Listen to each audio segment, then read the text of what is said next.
O som do sino da capela ainda tremia no ar quando a mão da condessa-mãe desceu como sentença sobre o rosto de Helena, a criada mais antiga do solar de Valmont.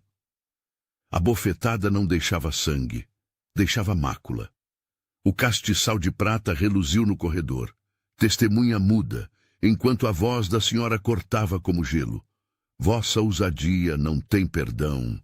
Sua filha não porá os pés na ala nobre outra vez. Atrás de Helena, agarrada ao avental gasto, estava Lívia, sua filha de 15 anos, fina como ramo de inverno, os olhos grandes demais para o mundo que a esmagava. Ela não sabia qual era seu crime, só sabia o peso daquela injustiça. Não importava o quanto limpasse, costurasse, calasse, a pobreza sempre era culpada primeiro. O corredor do solar cheirava a cera de abelha e a reprovação antiga. As paredes de pedra conservavam o frio de gerações, e os retratos dos ancestrais Valmont pareciam julgar cada passo de quem não carregava sangue azul nas veias. Helena mantinha a cabeça baixa, mas seus ombros tremiam, não de medo, e sim de uma raiva muda, daquela que as mulheres sem voz aprendem a engolir como vidro moído. Lívia, por sua vez, segurava o tecido gasto do avental materno com dedos tão apertados que as juntas ficaram brancas.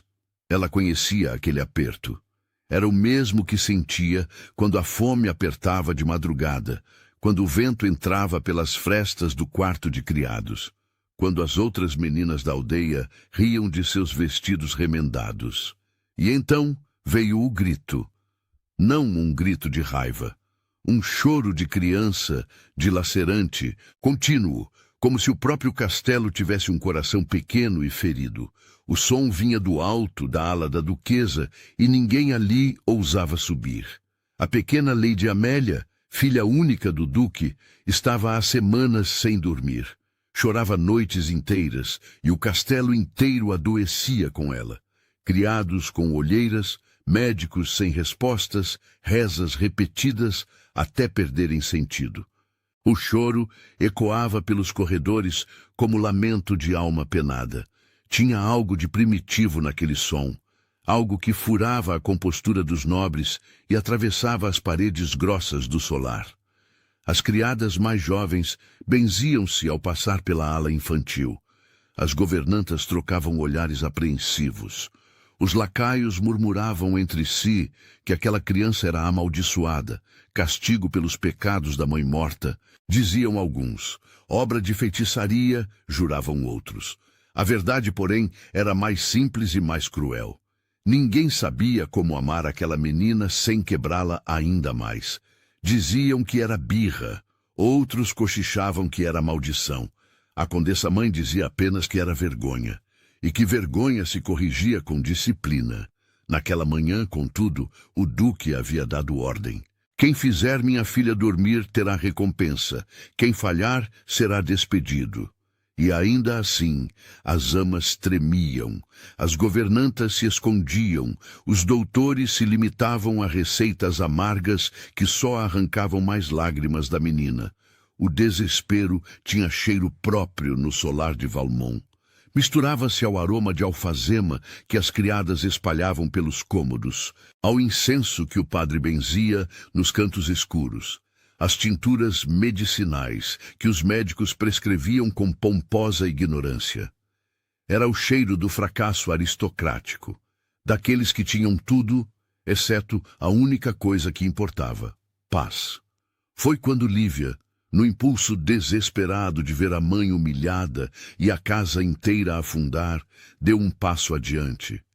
Permiti-me tentar, murmurou quase sem voz. A condessa-mãe riu, um riso curto, cruel, que ecoou pelo corredor como o estalar de um chicote. Uma filha de criada, a brincar de salvadora. Os lábios da mulher se curvaram em desdém puro. Ela era magra como lâmina, vestida em negro perpétuo desde que enterrara o marido 20 anos antes. Usava a viuvez como armadura e o luto como cetro. Seus dedos, carregados de anéis antigos, apontaram para Lívia com a precisão de uma sentença judicial. Já não basta tua mãe ter a petulância de questionar minhas ordens? Agora, a filha ousa oferecer-se como se fosse digna de tocar em sangue nobre? Mas o duque, chamado às pressas pelo alvoroço do choro que não cessava, apareceu no topo da escadaria. Duque Adrien de Valmont, alto, trajando luto como segunda pele, com o olhar de quem já perdera o melhor da vida e agora só administrava ruínas com dignidade. Tinha a postura de estátua. Ombros retos, queixo erguido, mãos sempre às costas, como se carregasse o peso do ducado inteiro na espinha. Os cabelos escuros caíam em ondas disciplinadas, mas havia fios prateados nas têmporas, prematuros demais para seus 35 anos. O rosto esculpido em ângulos severos parecia feito para comandar exércitos, não para embalar crianças. Os olhos dele pousaram em Lívia como se ela fosse poeira no chão. E ainda assim, havia naquele olhar um cansaço tão antigo que quase parecia pedido de socorro. Deixai-a subir, ordenou ele, e sua voz tinha a textura de pedra raspando pedra. Nada mais me resta além da última tentativa. O silêncio que se seguiu foi denso, como chumbo derretido. A condessa-mãe abriu a boca para protestar, mas o olhar do duque a fez recuar. Era raro, raríssimo, que Adrien contrariasse a mãe. Mas quando o fazia, não havia apelo possível. Ele desceu os 3 primeiros degraus da escadaria e cada passo ressoou como decisão final. Se falhardes, disse ele, encarando Lívia pela primeira vez de verdade, sereis banida deste solar para sempre. Vossa mãe também. Compreendestes? Lívia sentiu o chão oscilar sob seus pés. Compreendeu, sim. Compreendeu que estava jogando a vida inteira, a dela e a de Helena, numa única aposta. Mas também compreendeu que não fazer nada seria assistir a própria mãe definhar de humilhação, assistir ao castelo inteiro afundar em desespero, assistir a uma criança inocente sofrer sem fim. Ela assentiu, a garganta apertada demais para palavras. Lívia subiu. Cada degrau parecia um tribunal. O corredor da ala nobre tinha cheiro de lavanda e de silêncio caro. As tapeçarias bordadas em ouro contavam histórias de batalhas gloriosas, de casamentos vantajosos, de títulos conquistados e preservados. Havia lustres de cristal que captavam a luz das velas e a devolviam em fragmentos de arco-íris. Havia espelhos venezianos emoldurados em prata. Havia móveis entalhados por mestres artesãos que haviam morrido séculos antes. E havia também olhares. As criadas que circulavam pela ala nobre pararam suas tarefas para observar a intrusa. Algumas escondiam sorrisos maldosos atrás de panos de limpeza. Outras balançavam a cabeça em pena antecipada, pena daquela tola que se oferecera para o sacrifício. Uma delas, mais velha, murmurou baixo ao passar. Pobre menina, não sabe que a ala infantil é cemitério de reputações. Lívia fingiu não ouvir. Seus sapatos velhos, remendados 3 vezes, faziam um ruído surdo contra o chão de mármore polido. Ela nunca havia pisado ali. Sabia da existência daquele lugar apenas por relatos.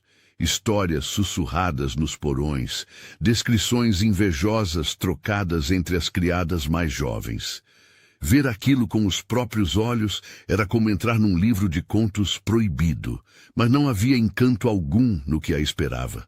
Lá dentro, no quarto infantil decorado com cortinas de seda azul celeste e móveis pintados à mão com cenas campestres, Amélia se contorcia no berço como uma tempestade presa em corpo pequeno. A menina tinha não mais que 3 anos, mas parecia ainda menor, consumida pelo próprio desespero. O rosto estava vermelho e inchado de tanto chorar. Cachos louros grudavam na testa suada. Os puninhos se agitavam no ar como se lutassem contra inimigos invisíveis. A governanta tentava segurá-la com mãos duras, mas a criança se debatia com força surpreendente. A ama oferecia leite em mamadeira de prata, mas Amélia virava o rosto com violência, derrubando o líquido no chão. Um médico de casaca preta e óculos redondos murmurava palavras latinas como se fossem encantos, examinando a língua da criança, apalpando o pescoço, franzindo o senho em concentração teatral. Não há febre, declarou ele como se isso resolvesse tudo. Trata-se de temperamento. A menina é voluntariosa. Voluntariosa? Repetiu a governanta, Madame Sabine, com voz afiada. Era uma mulher de meia idade, cabelos presos em coque severo, vestido cinza sem um único ornamento. Tinha olhos pequenos e perspicazes, olhos que viam tudo e perdoavam nada. Voluntariosa é eufemismo para mimada, doutor. O que a menina precisa é de pulso firme. O que a menina precisa, cortou o duque entrando no quarto atrás de Lívia, é de paz. E vós todos falhais em proporcioná-la. O tom era glacial. Madame Sabine empalideceu e recuou um passo. O médico engoliu em seco e começou a guardar os instrumentos com mãos apressadas. A ama baixou a cabeça, murmurando desculpas. O duque acenou com impaciência. Saí. Todos. Hesitaram. Trocaram olhares incrédulos. Deixar uma criada a sós com a herdeira do ducado? Impensável. Mas Adrien repetiu a ordem, desta vez com um volume que não admitia desobediência. Saí. Saíram, como sombras expulsas pela luz. A porta se fechou com um som pesado, definitivo, e então restaram apenas 3 almas naquele quarto. O duque, que se apoiou contra a parede com os braços cruzados e expressão ilegível. Amélia, que continuava a chorar com soluços cada vez mais fracos, esgotados, e Lívia, que permaneceu de pé no centro do cômodo, sentindo-se pequeníssima. E então, Lívia fez algo que ninguém ousara. Não tentou dominar o choro. Aproximou-se devagar, cada passo medido, respeitoso. O chão de mármore estava frio sob seus joelhos quando se ajoelhou ao lado do berço. Ela podia sentir o cheiro do quarto. Perfume de lavanda misturado com algo mais amargo, medicinal. Podia ouvir a respiração agitada da menina, entrecortada de soluços. Podia ver, na luz fraca das velas, como Amélia era pequena, tão assustada. E falou com a menina como se falasse com uma pessoa inteira, não com um objeto frágil que poderia quebrar a qualquer momento. Eu sei, sussurrou. E sua voz tinha a textura de cobertor de lã, macio e quente. Também há noites em que o mundo parece grande demais, muito barulhento, muito escuro, e ninguém parece entender. Amélia soluçou, como se reconhecesse aquela verdade. Os olhinhos azuis, vermelhos e inchados de tanto chorar se voltaram para Lívia com algo parecido com surpresa. Ou seria esperança? Ninguém nunca havia falado com ela daquele jeito. Ninguém nunca havia se ajoelhado ao lado do berço, em vez de pairar acima, autoritário e impaciente. Ninguém nunca havia admitido que o mundo podia, sim, ser assustador mesmo quando se tinha tudo. Às vezes, continuou Lívia, estendendo a mão devagar, permitindo que a menina decidisse se queria tocar. Eu também tenho medo. Medo de não ser boa o bastante. Medo de errar. Medo de ser esquecida. Um punhinho pequeno se fechou ao redor do dedo de Lívia. O aperto era forte, desesperado, como de quem se segura em tábua no meio do mar. Mas sabes o que aprendi? Lívia sorriu, mesmo com os olhos marejados. Aprendi que o medo passa, não sozinho, nunca sozinho, mas quando alguém fica, quando alguém canta, quando alguém simplesmente fica. A menina piscou, devagar. As lágrimas ainda escorriam, mas o choro estava diminuindo. Era como se, pela primeira vez em semanas, alguém tivesse validado sua dor em vez de tentar calá-la. Lívia tirou do bolso uma pequena trouxa de tecido. Não era feitiço, era cuidado. Desdobrou o pano com reverência, revelando folhas secas de camomila, suas flores pequenas e amareladas preservadas com atenção, e um raminho de erva doce, ainda com o aroma de anis que perfumava o ar.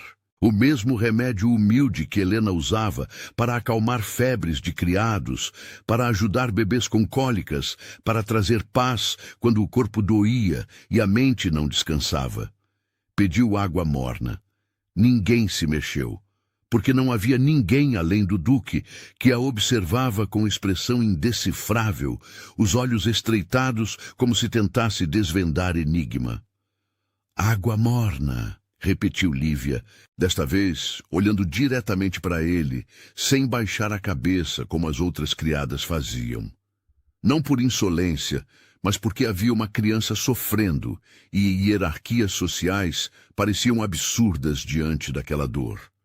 Por um instante, achou que ele a expulsaria, que gritaria pela ousadia, que declararia aquilo charlatanismo de pobre. Mas Adrian, com um movimento brusco que traía alguma emoção sob a máscara de pedra, puxou o cordão de seda que chamava os criados. O som do sino ecoou longe, nos corredores. Momentos depois, uma criada apareceu à porta com uma bandeja. Era jovem, os olhos arregalados de curiosidade e medo. Entregou a jarra de água morna com mãos trêmulas, quase derrubando, e desapareceu antes que alguém pudesse lhe dirigir a palavra, como rato que teme ser visto. Lívia trabalhou com mãos seguras, mesmo com o duque observando cada movimento.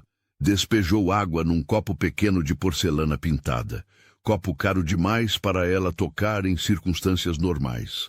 Adicionou as ervas com cuidado, medindo nas pontas dos dedos. 3 flores de camomila, não mais, para não amargar demais. Um pedacinho do caule da erva doce esmagado entre os dedos para liberar os olhos. Esperou. A paciência era parte do remédio. A infusão precisava de tempo para liberar seus olhos suaves, suas propriedades calmantes. Viu a água mudar de cor, do transparente para um amarelo pálido, quase dourado. O aroma que subiu era simples, quase insignificante, comparado aos perfumes caros do quarto. Rosas importadas, incensos orientais, pomadas medicinais com nomes latinos pomposos. Mas tinha algo de honesto naquele cheiro. Cheirava a cuidado. Cheirava a casa, não a palácio. Cheirava a noites em que Helena cuidara dela mesma, quando era pequena e chorava de frio ou fome. Cheirava a amor sem condições. Umedeceu os lábios da menina com 2 gotas apenas. Amélia não recusou. Sua língua pequena tocou o líquido, sentindo o gosto. Adocicado da erva doce, levemente amargo da camomila, mas suave, gentil.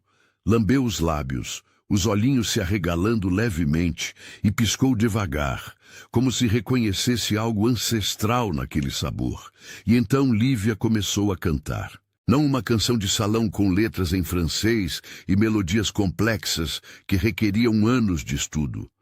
Não um hino religioso solene e distante, mas uma cantiga antiga, de aldeia, que Helena cantava quando o frio parecia atravessar paredes, quando a fome apertava, quando o mundo era duro demais para palavras. Dorme, pequena, que a noite é amiga, as estrelas vigiam teu sono sem dor, a lua te embala, a brisa te abriga, dorme, menina, no colo do amor. A voz de Lívia não era treinada, nunca tivera aulas de canto, nunca aprendera a respirar do diafragma, nunca praticara escalas e arpejos. Não tinha vibrato de ópera que fazia as damas aristocráticas chorar de emoção estética. Não tinha volume de corais que enchiam catedrais. Mas tinha algo que todas as áreas do mundo, com toda a sua técnica impecável, não conseguiam imitar: sinceridade.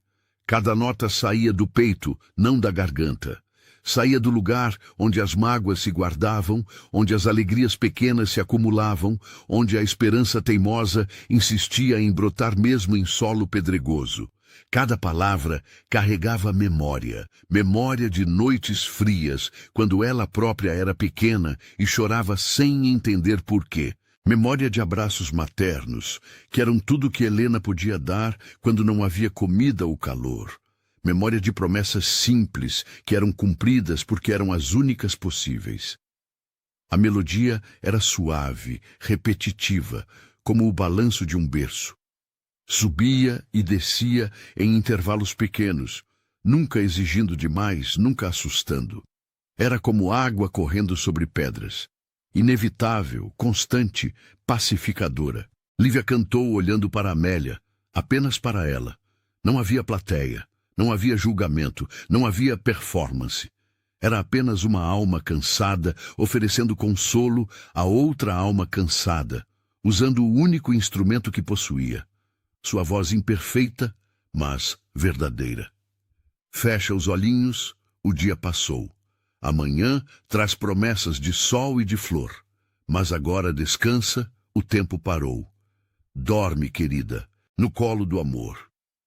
E algo extraordinário aconteceu. Amélia chorou mais uma vez, e como quem finalmente encontra a margem do rio, aquietou-se. Os olhos pesados piscaram devagar. O punho abriu, revelando dedos minúsculos e delicados. O corpo inteiro pareceu derreter no colchão, a tensão escoando como água, e o castelo inteiro pareceu prender o fôlego. Pouco a pouco, a menina adormeceu. O silêncio que se seguiu foi tão sagrado que doía. Lívia permaneceu ajoelhada, sem ousar se mover, observando a respiração suave da criança.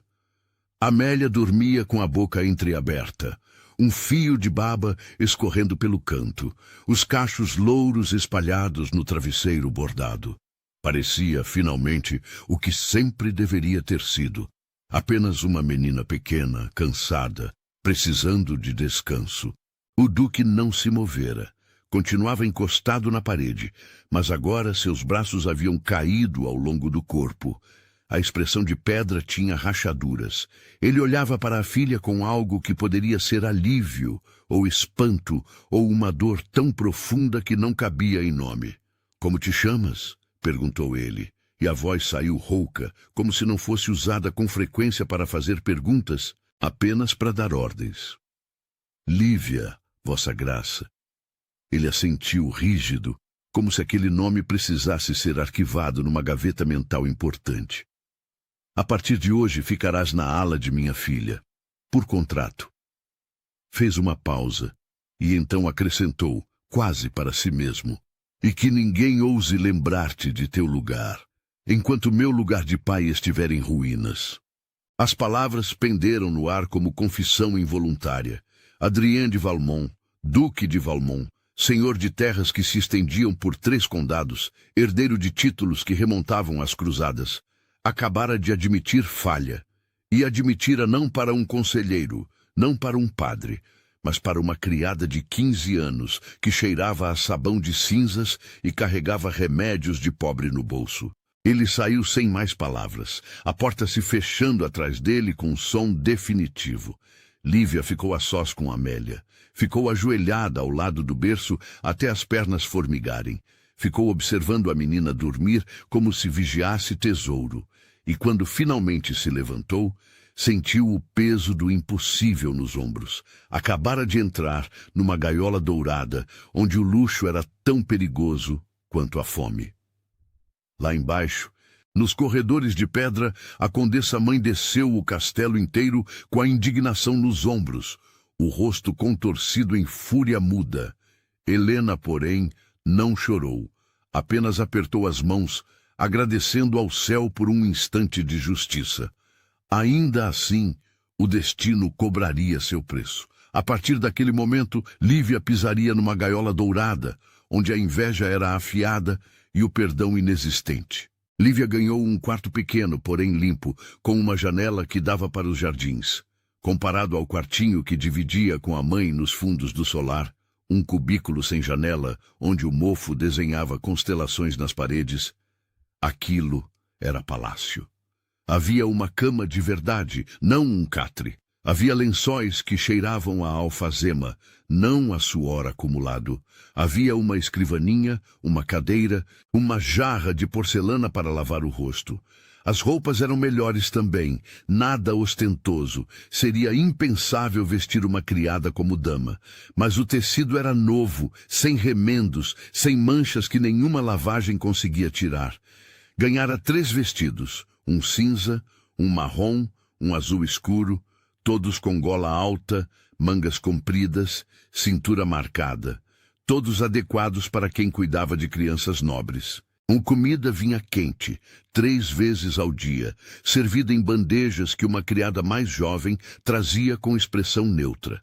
Pão fresco, carne cozida, legumes temperados, às vezes até uma fatia de torta. Lívia comia devagar, ainda desacostumada com a ausência de fome.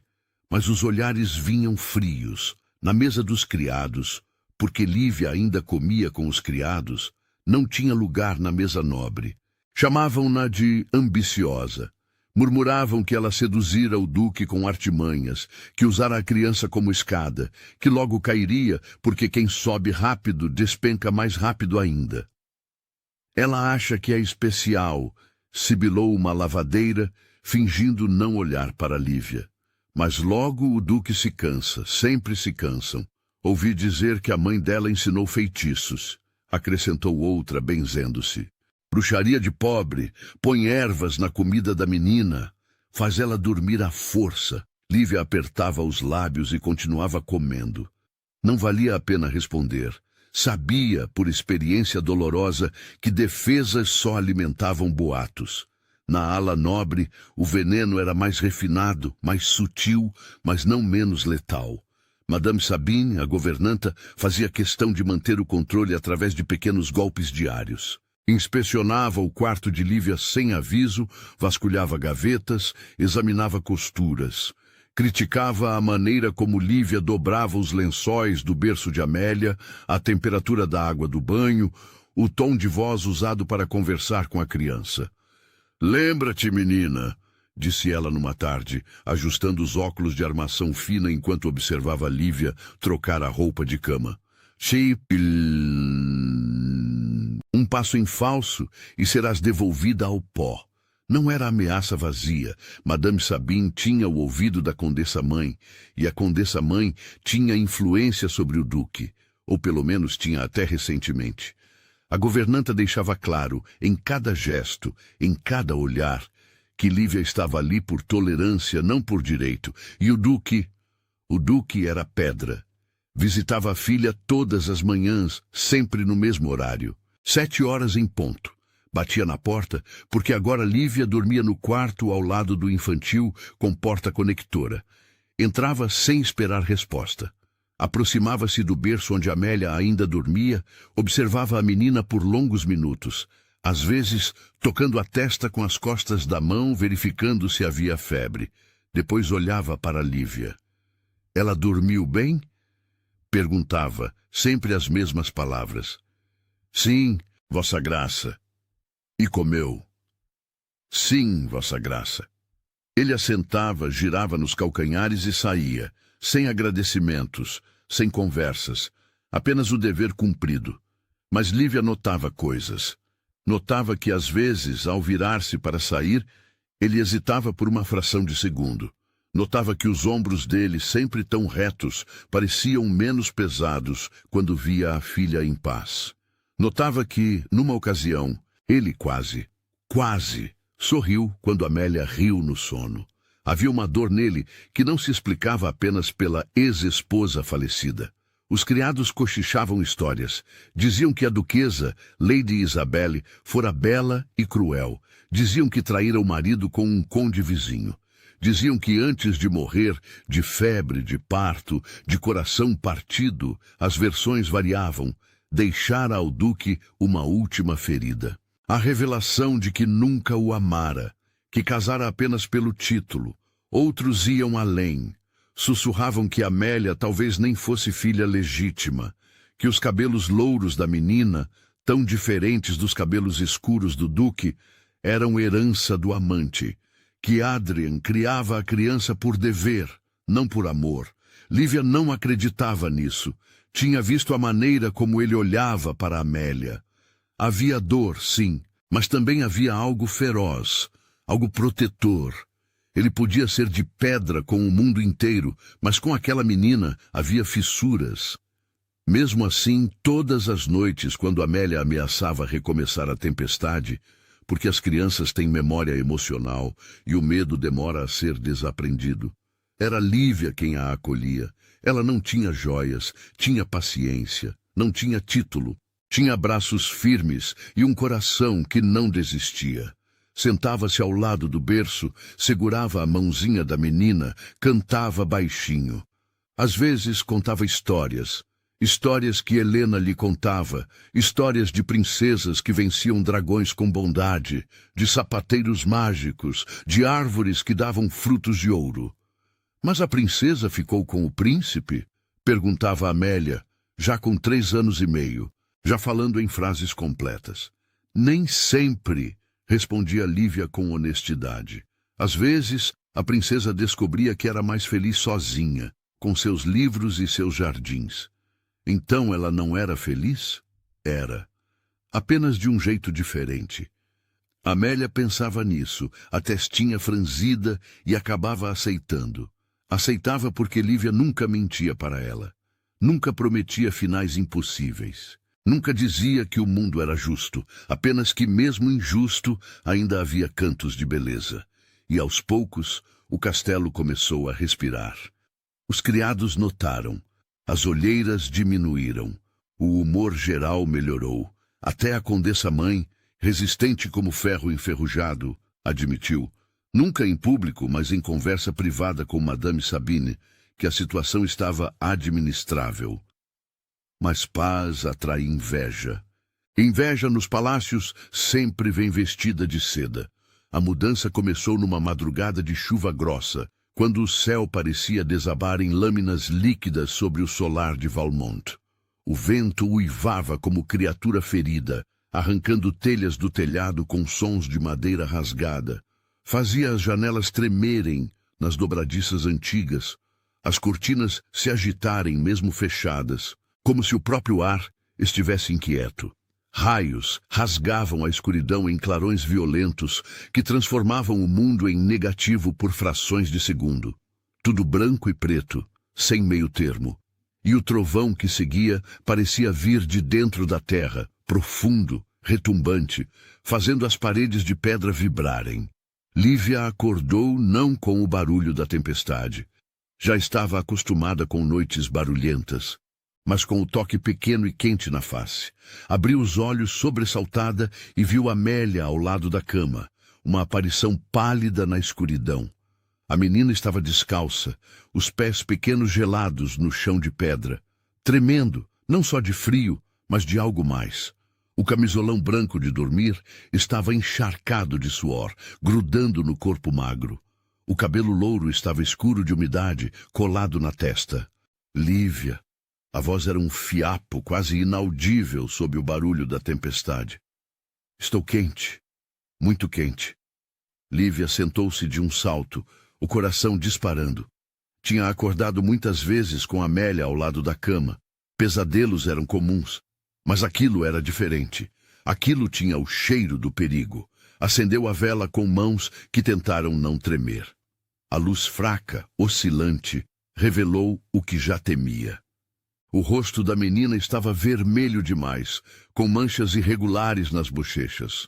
Os olhos brilhavam com febre, não o brilho saudável de criança feliz, mas o brilho vítreo, molhado, de doença. Os lábios estavam rachados apesar de Lívia tê-los umedecido antes de dormir.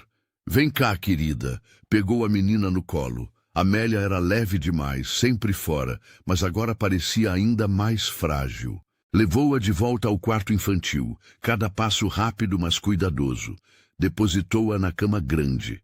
Não mais no berço, porque Amélia já tinha 4 anos e havia insistido em cama de menina grande. Tocou a testa com as costas da mão, um gesto que aprendera com Helena. Depois tocou as bochechas, o pescoço, a nuca.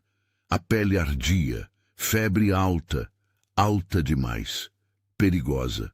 O pânico tentou subir na garganta de Lívia, mas ela o engoliu. Pânico não curava ninguém. pânico apenas atrapalhava. Correu até a porta, abriu com força. O corredor estava escuro, silencioso, exceto pelo barulho distante da tempestade. Chamou pela criada de plantão. Sempre havia uma, desde que Amélia começara a dormir melhor, uma precaução. A moça apareceu sonolenta, saindo de um quartinho lateral. Ainda amarrava o avental, os olhos inchados de sono. "Chame o médico. Agora!" ordenou Lívia, e algo na voz fez a jovem acordar completamente. "Mas o Dr. Morrison está fora, senhora. Foi chamado a outra propriedade ontem, com as estradas alagadas." Gesticulou para a janela, onde se via cortinas de chuva iluminadas por raios. "Não volta antes de amanhã de tarde, talvez." O chão pareceu oscilar sob os pés de Lívia. "Então chame Madame Sabine. Chame alguém. Rápido!" A criada desapareceu corredor abaixo, os passos rápidos ecoando. Lívia voltou para Amélia, que agora tremia violentamente, os dentes batendo com som de castanholas. Enrolou a menina em cobertores. Não muitos, porque sabia que febre alta requeria resfriamento, não aquecimento, mas o suficiente para o tremor. "Dói", gemeu Amélia, a vozinha quebrando. "Tudo dói, Lívia."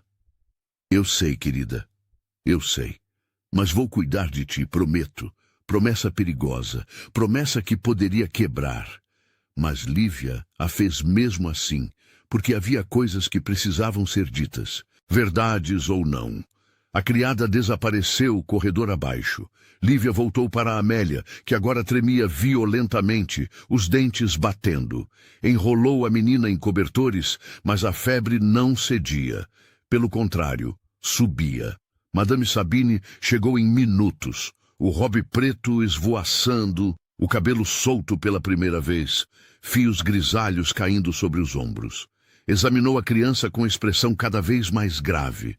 "Isto é castigo", murmurou como se falasse consigo mesma. "Castigo divino, a mãe pecadora, a filha paga o preço." "E isso não é castigo", cortou Lívia, a voz mais dura do que pretendia.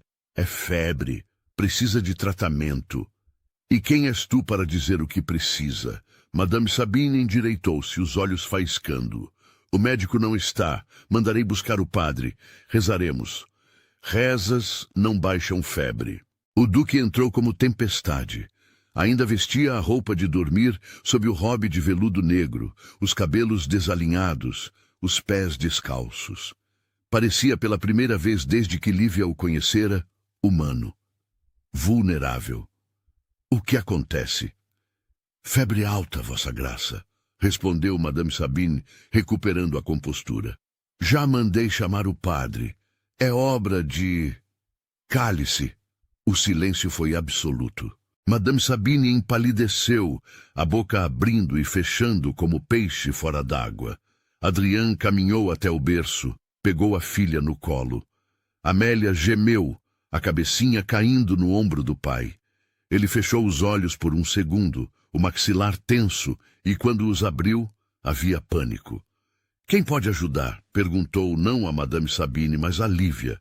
E Lívia, naquele momento, sentiu o peso de tudo. Da vida de uma criança, da esperança de um pai, da própria sobrevivência. Mas também sentiu algo mais, a certeza de que tinha conhecimento.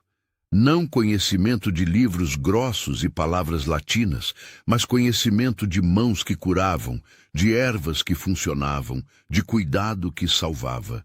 "Eu posso", disse ela, "mas preciso de coisas. Panos limpos, água fresca da fonte, não da cisterna. Preciso de folhas de hortelã, de casca de salgueiro, de... Trarão tudo." Adrián depositou Amélia de volta no berço com cuidado infinito. Depois olhou para Madame Sabine. "Obedecei-a." "Mas, Vossa Graça..." "Obedecei." Não era pedido. Era ordem absoluta. Madame Sabine saiu, a dignidade ferida, mas obediente. Os criados começaram a trazer o que Lívia pedia. Bacias de água fria, panos de linho, ervas frescas do jardim de inverno. Lívia trabalhou sem parar. Fez compressas frias para a testa, para os pulsos, para os tornozelos. Preparou um chá com casca de salgueiro. o mesmo que Helena usava para febres teimosas. Molhou os lábios da menina com gotas do líquido amargo, cantarolou baixinho para distraí-la do desconforto. A febre não cedeu de imediato, lutou como inimigo invisível. Amélia delirava, chamava pela mãe morta, chorava sem lágrimas. Adrian ficou de pé ao lado do berço, as mãos apertadas nas costas, observando cada movimento de Lívia. Não disse nada, não interferiu. Apenas ficou, presença sólida, testemunha silenciosa. As horas se arrastaram. Lá fora, a tempestade continuava. Dentro, a batalha era mais silenciosa, mas não menos feroz. E então, quando o céu começou a clarear, um clarão cinzento, tímido, entre nuvens ainda carregadas, Amélia enfim respirou com calma. A testa esfriou. O corpo parou de tremer. E ela dormiu. Não um sono agitado de doença, mas um sono profundo, honesto, sem sobressaltos. O duque, exausto, afundou numa cadeira. Passou as mãos pelo rosto, e quando as tirou, havia umidade nos olhos. Não lágrimas completas. Homens de pedra não choram, mas algo próximo. Lívia, também exausta, estava encostada na parede, os braços doendo, os olhos ardendo de cansaço. Mas sorriu. Pequeno, cansado, mas sincero. Adrian viu aquele sorriso, e algo nele rachou. Fizeste o que um médico não fez, murmurou ele, a voz rouca de emoção contida. Fizeste o que eu não pude. Lívia baixou a cabeça. Eu só fiz o que minha mãe faz todos os dias, Vossa Graça. Cuidar, mesmo quando ninguém vê. Adrian ficou em silêncio, como se aquela sentença abrisse uma porta antiga dentro dele. Uma porta que ele trancara há muito tempo, quando descobrira que títulos não garantem lealdade, que riqueza não compra amor verdadeiro, que sangue nobre pode ser tão vazio quanto sangue pobre. E pela primeira vez, ele enxergou Lívia não como criada, mas como força serena, como dignidade sem palco, como alguém que fazia o certo não por dever contratual, mas por bondade essencial. Descansa, disse ele, levantando-se. Vigiarei minha filha agora. Era despedida gentil, mas também era reconhecimento. Lívia saiu cambaleante, foi ao próprio quarto, desabou na cama. Dormiu com o uniforme ainda vestido, os sapatos ainda calçados. E sonhou com nada, porque estava cansada demais até para sonhar. Quando acordou, horas depois, havia uma bandeja na escrivaninha. Pão fresco, queijo, maçãs, um bilhete em caligrafia elegante. Obrigado. Ave. 2 palavras, mas pesavam como mundos. Quando o equilíbrio começou a nascer, quando Amélia finalmente ria nos jardins, quando o solar de Valmont parecia respirar ar novo, o mal retornou com luvas perfumadas. A condessa-mãe trouxe para Valmont uma convidada, Lady Isadora, jovem nobre de sorriso impecável e ambição afiada. 22 anos, cabelos negros presos em tranças elaboradas, vestidos de seda que sussurravam a cada passo. Filha de um barão empobrecido, mas com linhagem impecável, declarou que Isadora seria a escolha perfeita para dar uma mãe de sangue a Amélia e, sobretudo, devolver ao duque uma esposa à altura do nome. É tempo de seguires em frente, Adrian, disse a condessa-mãe durante o jantar, a voz doce como mel envenenado. Amélia precisa de figura materna adequada, e tu precisas de herdeiro, um herdeiro legítimo. A palavra legítimo pairou no ar como acusação. Adrian não respondeu, mas seu maxilar se contraiu. Isadora sorriu, gentil. Seria honra, Vossa Graça. E devo dizer que Lady Amélia é encantadora. Tão delicada. Nos salões, Isadora fingia doçura. Conversava com as damas, elogiava os arranjos florais, tocava piano com talento adequado. Mas nos corredores, quando ninguém de importante observava, deixava cair veneno. Encontrou Lívia numa tarde, quando esta trazia Amélia de volta do jardim. A menina tinha flores no cabelo, risos nos lábios, sujeira nas mãos de tanto cavar a terra. Estava feliz. Isadora olhou para a cena com desdém mal disfarçado. Uma criada não cria uma duquesa, murmurou apenas alto o suficiente para Lívia ouvir. Cria um hábito de desobediência, de vulgaridade. Lívia apertou a mão de Amélia, mas não respondeu. Vossa Graça já percebeu isso, tenho certeza, continuou Isadora, examinando as unhas. Por isso me trouxe, para restaurar a ordem. E então se afastou, o vestido esvoaçando, deixando rastro de perfume caro. Amélia puxou a manga de Lívia. Eu não gosto dela. Não precisas gostar, querida. Apenas ser educada. Porque papai a trouxe. Lívia não tinha resposta. Ou melhor, tinha, mas não era apropriada para criança. Madame Sabine, aliada natural de Isadora, começou a arquitetar o golpe final. Via em Isadora a chance de recuperar controle perdido. Começou a fazer relatórios detalhados sobre Lívia. Como ela permitia que Amélia brincasse demais na terra, como ensinava canções impróprias, como não mantinha distância adequada. A menina a chama de amiga, relatou Sabine à condessa-mãe com horror. Amiga, como se fossem iguais. E então veio a armadilha. Numa noite de lua cheia, quando o solar recebia convidados para baile em homenagem a Isadora, Madame Sabine forjou a acusação. Disse que Lívia havia roubado um broche de família, peça valiosa, herança da falecida duquesa. O broche apareceu misteriosamente entre as roupas de Lívia, plantado com cuidado. A condessa-mãe exigiu punição imediata. Convocou todos ao salão principal, incluindo Helena, que foi trazida das cozinhas para assistir ao suplício moral da filha. Lívia foi arrastada ao centro do salão. Convidados pararam de dançar. Músicos calaram as harpas. O silêncio se espalhou como mancha de óleo. Ladra! Cuspiu a condessa-mãe, erguendo o broche como evidência. Ingrata! Demos-lhe teto, comida, confiança, e ela nos rouba. Helena, pálida como mortalha, tentou dar um passo à frente, mas foi contida por guardas. Isadora a assistia de longe, o sorriso pequeno e satisfeito. Lívia olhou para o broche. Nunca o vira antes. Sabia com certeza absoluta que não o pegara. Mas também sabia que ninguém ali acreditaria em sua palavra contra a da condessa-mãe. O duque entrou no salão, chamado às pressas. Estava em traje de gala. Casaca preta bordada em prata, mas o rosto estava duro como mármore. Os olhos pousaram no broche, depois em Lívia, e a antiga frieza retornou como inverno. Dize a verdade. Lívia encarou o salão lotado, os olhares famintos por vê-la cair. A chuva batia nas janelas como se o céu também fosse testemunha. Viu a mãe, os olhos cheios de lágrimas contidas. Viu Amélia, que havia descido escondida e observava da escadaria o rostinho confuso. A verdade, Vossa Graça, sua voz tremeu, não de culpa, mas de dor. É que eu não preciso roubar o que nunca me pertenceu. Pausa. Respiração. O que eu queria era apenas que Lady Amélia dormisse em paz. Foi então que Amélia, pequena e ainda com as marcas do medo no rosto, entrou correndo. Algo raro, porque normalmente obedecia regras, mas algo dentro dela, algo primitivo e verdadeiro, não permitiu ficar parada.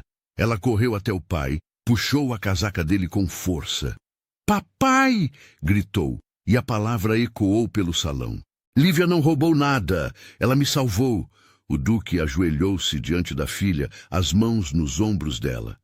"Amélia, eu sei quem pegou", continuou a menina, a voz pequena, mas firme. "Vi Madame Sabine. Ela colocou no quarto de Lívia quando eu estava escondida brincando. Achei que fosse presente. O silêncio que se seguiu foi denso como chumbo. Adrien ergueu-se devagar. Olhou para Madame Sabine. A mulher estava pálida, os lábios tremendo. Isto é mentira de criança", tentou ela. "A menina não sabe o que diz." "Minha filha não mente." A voz do duque era baixa, perigosa. "E eu..." Ele se virou para a condessa-mãe. Estou cansado de mentiras nesta casa. Foi ao escritório. Voltou minutos depois com algo nas mãos. Uma carta antiga, selada e esquecida. A encontrara semanas antes, ao arrumar os pertences da falecida esposa. Abriu diante de todos. A letra era da duquesa morta. Leu em voz alta, e cada palavra caiu como pedra. Meu amado Adrien, se lês isto, já parti. Deixo-te com verdades que não tive coragem de dizer em vida. Madame Sabine foi paga por minha família para controlar esta casa, para afastar qualquer um que se aproximasse de ti ou de Amélia com afeto verdadeiro. Paguei-a para que nossa filha se mantivesse isolada, pois eu não sabia amar, e não queria que ela aprendesse a amar alguém que não fosse de nossa linhagem. Isadora, minha antiga dama de companhia, sempre ambicionou teu título. Ela rondava mesmo quando eu vivia. Perdoa-me. Fui cruel porque tive medo. E medo transforma amor em gaiola. O salão estava petrificado. Adrien ergueu o olhar. Nele havia fogo, não contra Lívia, mas contra os que a cercavam. Vossa crueldade, disse ele, encarando a condessa-mãe, quase matou minha filha. Não com veneno, mas com solidão. E diante de todos fez o gesto que ninguém esperava. Tirou o broche da mesa e o colocou na mão de Lívia. Se há um roubo aqui, foi de minha honra, por eu ter permitido que a humilhassem. Sua voz foi baixa, mas cada palavra caiu como martelo.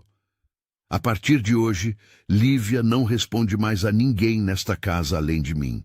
A justiça veio sem que Lívia precisasse levantá-la com as próprias mãos. Madame Sabine foi entregue à guarda do ducado por fraude e conspiração. Confessou tudo em interrogatório. Os pagamentos recebidos, as ordens seguidas, os anos de manipulação. E sem proteção, perdeu tudo. Cargo, teto, respeito. Foi vista semanas depois pedindo abrigo num convento distante, o cabelo raspado, as mãos calejadas de trabalho.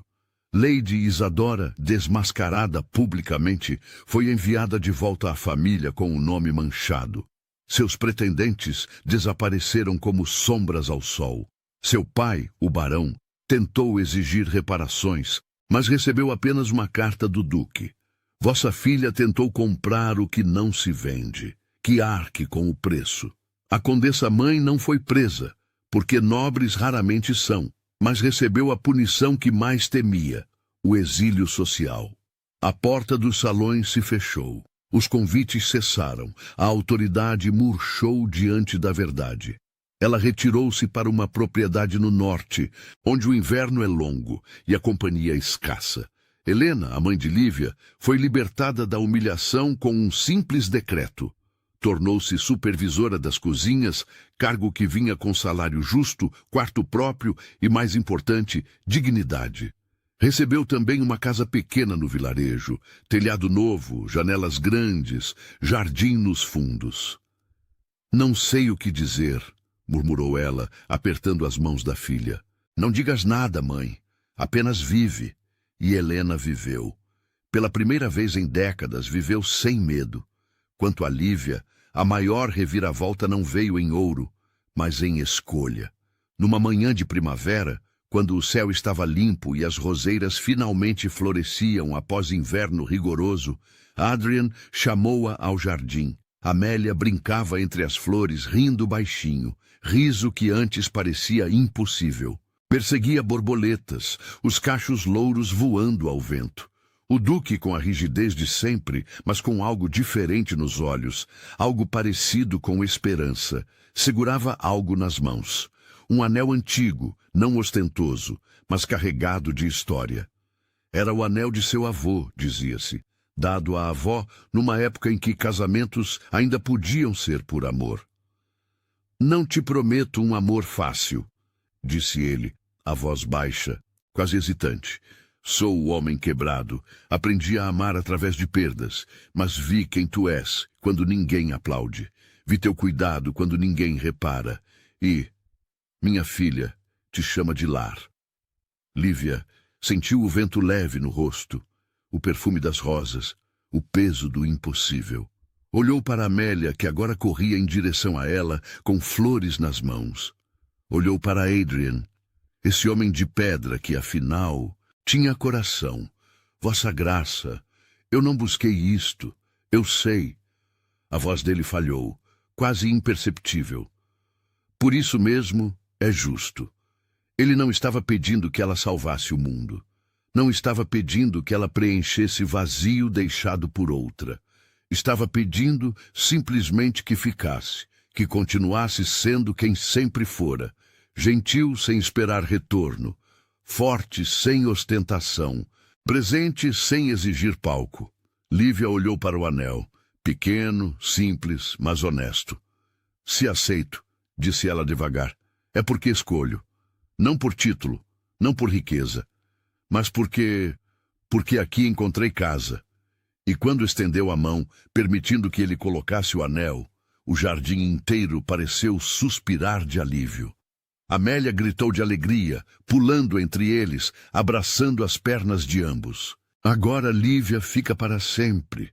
Adrien ajoelhou-se e abraçou a filha, olhou para Lívia por cima da cabeça loura da menina. Para sempre, prometeu. A cerimônia foi pequena.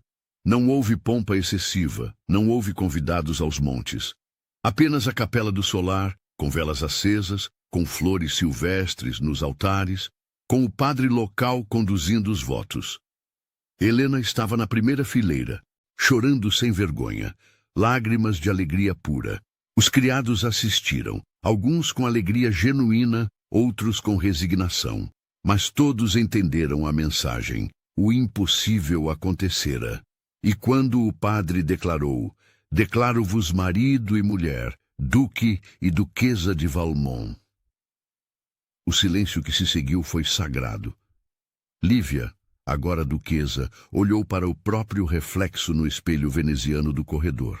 Vestia seda azul celeste, não por vaidade, mas porque Adrien insistira que ela escolhesse o que quisesse. O cabelo estava preso em tranças simples, flores brancas entrelaçadas. Não tinha joias além do anel, mas tinha dignidade. E quando desceu ao salão principal, aquele mesmo salão onde fora humilhada, de braços dados com o duque, com Amélia segurando a barra do vestido, os aplausos que ecoaram não eram de cortesia, eram de reconhecimento. Na festa que se seguiu, modesta mas alegre, Lívia dançou. Não sabia dançar valsas de salão, mas Adrien a guiou com paciência, e ela aprendeu. — Tens certeza disto? Murmurou ele no meio do rodopiar. — De quê? De mim, deste mundo, desta gaiola. Lívia sorriu, pequeno mas verdadeiro. Não é gaiola quando se tem chave.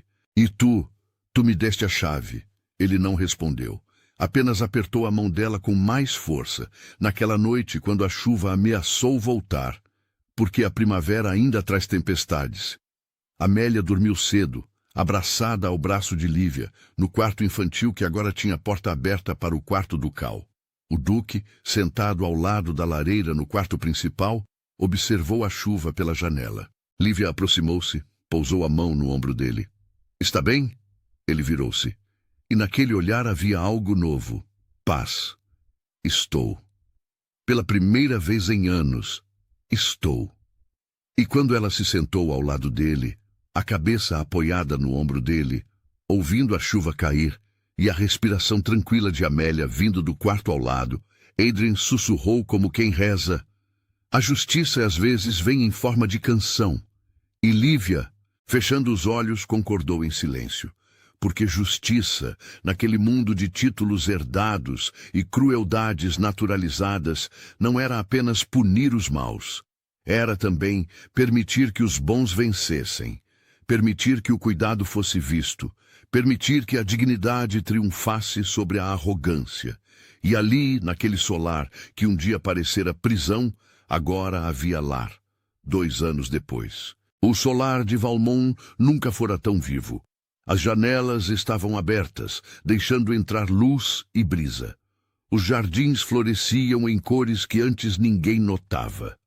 Os criados sorriam ao trabalhar, não por obrigação, mas porque o medo havia sido substituído por respeito. Amélia, agora com 5 anos, corria pelos corredores carregando livros. Lívia insistira que ela aprendesse a ler cedo, e a menina devorava histórias com fome de quem descobriu o mundo novo. Papai, Lívia, olhem! Gritou ela, irrompendo no escritório onde Adrian revisava documentos e Lívia bordava ao lado da janela. Segurava um livro aberto, os olhos brilhando. Aprendi esta palavra sozinha, benevolência. Adrian sorriu. Não um meio sorriso, não um gesto educado, um sorriso verdadeiro. E sabes o que significa? Bondade, respondeu Amélia orgulhosa. Como a de Lívia. Lívia riu, puxando a menina para um abraço. E como a tua, querida, bondade se ensina sendo bondoso. Naquela tarde chegou uma carta. Era de Helena, que agora administrava não apenas as cozinhas do solar, mas também um pequeno negócio de doces na aldeia. Dizia que estava bem, que fora convidada para ensinar receitas em propriedade vizinha, que a vida tinha sabor novo. Lívia leu a carta em voz alta, a voz embargada de emoção. Quando terminou, Adrian pousou a mão sobre a dela. Tua mãe venceu, disse ele, assim como tu. Nós vencemos, corrigiu Lívia, todos nós. E era verdade, porque naquele lugar onde antes reinava frieza e medo, agora havia calor. Não o calor falso das lareiras aristocráticas, mas o calor verdadeiro dos abraços sinceros, das risadas espontâneas, das canções cantadas antes de dormir. E quando a noite caiu, e Amélia finalmente adormeceu, sem choro, sem medo, apenas cansaço saudável de criança que brincou o dia inteiro, Lívia e Adrian ficaram no quarto, lado a lado, ouvindo a respiração suave da menina. Não sabes, murmurou Adrian, nunca agradeci de verdade. Por quê? Por me ensinares a ser pai, por me ensinares que amor não é fraqueza, por ficares. Lívia virou-se para ele, segurou o rosto duro entre as mãos delicadas. Não precisas agradecer. Eu não fiquei por dever. Fiquei porque aqui encontrei tudo o que sempre busquei sem saber. Dignidade, propósito, amor. Eles se beijaram. Não um beijo de paixão ardente, embora houvesse amor ali, profundo e verdadeiro, mas um beijo de reconhecimento. De duas almas que haviam atravessado tempestades e encontrado porto. E lá fora, a lua cheia iluminava o solar de Valmont, transformando as pedras antigas em prata líquida. A história da filha da criada, que virou duquesa, não terminou naquela noite. Terminou, na verdade, em todos os dias que se seguiram, dias comuns, ordinários, repletos de pequenos cuidados e grandes significados. Mas se perguntassem a Lívia qual fora o momento mais importante, ela diria sem hesitar, não foi o casamento, não foi a coroação como duquesa, não foi o reconhecimento público. Foi a primeira noite em que Amélia dormiu em paz. Porque ali começara tudo. Ali, no cuidado de uma criança, no gesto simples de cantar uma cantiga antiga, no ato revolucionário de escolher gentileza quando o mundo pedia dureza.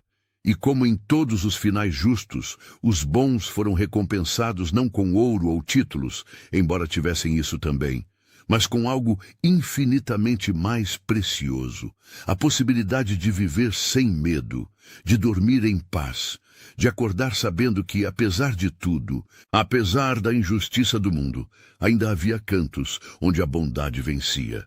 E no solar de Valmont, sob a luz prateada da lua, aquele canto finalmente florescera.